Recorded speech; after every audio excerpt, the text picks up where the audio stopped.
C'est avec plaisir que les conseillers pédagogiques de la Commission scolaire English Montréal vous proposent des activités hebdomadaires sur son site Internet. Voici un petit tutoriel qui va vous aider à naviguer en rapport avec le téléchargement des fichiers qu'on utilise. Donc, lorsque vous choisissez bien sûr la semaine que vous voulez accéder et le niveau, donc on clique sur le lien et rapidement, en un coup d'œil, vous voyez une panoplie d'activités pédagogiques qui vous sont proposées pour la semaine.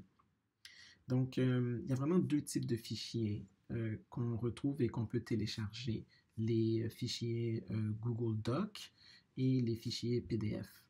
Donc, voici un fichier Google Doc.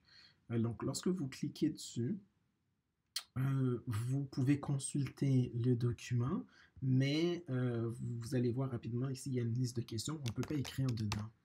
La raison en est simple, c'est qu'on a bloqué le fichier. Vous n'avez pas accès à la modification du fichier, puisque si vous modifiez ce fichier, vous le feriez pour tout le monde. Et donc, bien entendu, on a besoin de copies vierges.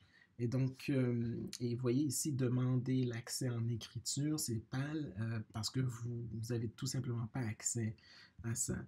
Et donc, ce que vous pouvez faire, c'est aller télécharger le fichier. Donc, cliquez sur Fichier ici, Télécharger, et vous voyez que vous avez une panoplie de formats différents dans Word que vous pouvez utiliser pour télécharger le document.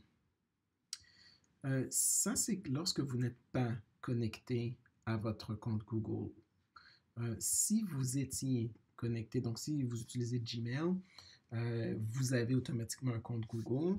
Et si vous êtes inscrit dans votre compte, bien, vous allez remarquer que, encore une fois, vous ne pouvez toujours pas écrire dans le fichier, mais vous avez un peu plus de possibilités. Donc, si vous allez sur Fichier, vous pouvez vous créer une copie. Vous pouvez bien sûr télécharger, mais vous pouvez aussi vous créer une copie.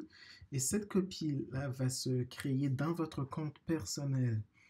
Et donc, et à partir de ce moment-là, vous allez pouvoir, vous avez tous les droits à ce fichier. Et donc, vous voyez qu'à l'intérieur maintenant, je peux écrire une réponse.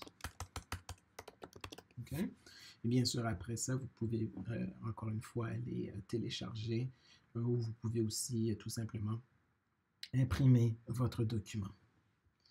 Donc ça, c'est pour les fichiers Google Doc. Vous avez aussi accès à des fichiers PDF. Donc, dans la mesure du possible, on a fait que ces PDF soient éditables, que vous puissiez, une fois téléchargé, bien sûr, vous puissiez écrire directement dedans. Donc, voici un exemple d'un fichier PDF. Encore une fois, on commence en le téléchargeant sur l'ordinateur. Une fois que c'est téléchargé, la plupart des gens, vous allez avoir le logiciel Acrobat Reader qui va vous permettre d'ouvrir le document, de le lire. Sur les Mac, vous avez accès à Preview, c'est Preview qui va automatiquement ouvrir le PDF. Et vous voyez ici, bon, là, ici on a une zone où est-ce qu'on peut justement écrire, j'écris mes réponses ici. OK, donc ce sont des PDF dynamiques qui vous permettent la rédaction. Donc, c'est vraiment ces deux types de fichiers que nous avons qui se retrouvent dans nos activités hebdomadaires et on espère que ce petit tutoriel vous aidera à les utiliser correctement.